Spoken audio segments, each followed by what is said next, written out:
the #1 quarterback of all time, Joe Montana. I grew up in Denver as a 49ers fan.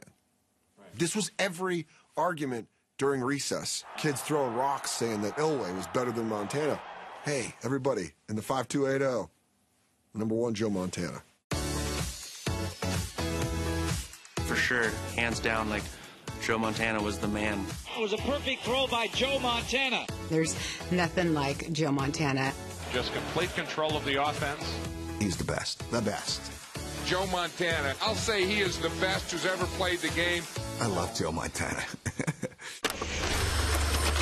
Some believe Joe Montana was born during a lightning storm, and his real father is Zeus, the Greek god, who gave him his arm and his perfect touch. Joe Montana, for me growing up, was my first introduction into greatness. The performance by Joe Montana was just almost unbelievable. The city of San Francisco had never won a professional sports championship. The 49ers were constantly a team that broke people's hearts. 17 points in that fourth quarter, my friend, for the Cowboys is what did the trick. And now a kid named Joe Montana comes out of Notre Dame and magically takes charge of a dynasty. He throws into the end zone. Touchdown! It'll be their 4th Super Bowl championship. The team of the decade. Just taking a look at him, he wouldn't look like he'd be a great quarterback for some reason. 34 years to get this development. Walsh didn't care about his arm. He said he had the feet of a ballerina. There are so many plays the active, mobile, quick-footed quarterback could make. An absolute artist. It was almost sensuous in his movement. Montana could throw on the move with great accuracy. He could also run. In his younger days, he would scramble for first downs. 3rd down and 7 now. Montana slips and slides. He does it well. He'll get the first down. Yeah. More. Yeah. No one had his level of awareness.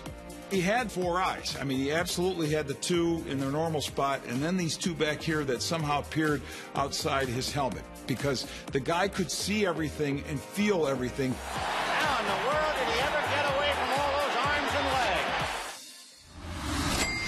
legs? We've opened the door. We're going to go through it next week, and we're going to kick ass and take no prisoners. He's just the dude. He's the dude that you want leading your team. He's the dude you want to go to a party with. He's Joe Cool. Watch him, and he's so cool about it. Joe Cool was the guy who was never flustered. There was nothing too big for him. 49ers will have a chance to throw one. Here's Montana throwing for the end zone. Right late. He's got it. Joe Montana was at his best when you needed him the most. He was Joe Cool for a reason. 49ers trail. Montana on the rollout to the right side. Finally fires in the end zone. Clark, touchdown! He was really great in the playoffs. You can make a real strong case that Montana was the best postseason quarterback in NFL history. Here's Montana throwing toward the end zone. Caught in the run by Cooper. He's got it. He's into the end zone. A 49er touchdown. What quarterback in the Super Bowl doesn't throw any interceptions? To make it look this easy, I wonder what it feels like inside. You think Niners versus Bengals Super Bowl.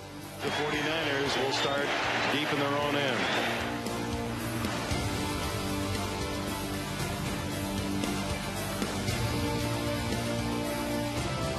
39 seconds to go. Montana. Touchdown. John Taylor.